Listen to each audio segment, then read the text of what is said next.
Maagang nagsidatingan nga iba ng mga tao dito sa Cebu City Sports Center kaninang umaga para masaksihan ang engrandeng Sinulog Festival. Sinimulan ito sa isang banal na misa. Matapos nito, opisyal nang binuksan ni Cebu City Mayor Raymond Garcia ang festival.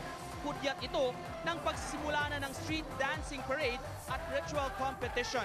Sa sports complex, isa-isang nag-perform ang mga dancing contingent na may iba't ibang tema at konsepto. Mas maraming participants ngayong taon sa iba't ibang kategorya, kasama na ang mahigit sa 40 dancing contingents. Matapos nga ang 2 taon, nagbabalik ang Sinulog Festival dito sa Cebu City Sports Center na isinagawa noon sa South Road Properties. Mahigpit na seguridad ang ipinapatupad sa CCSE na ayon sa Sinulog Foundation ay mayroong 12,000 capacity.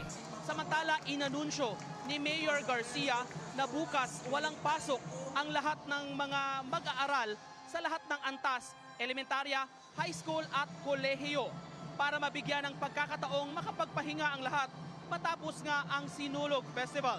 Pero giit ng Mayor, kansilado ay ang klase bukas pero may trabaho pa rin.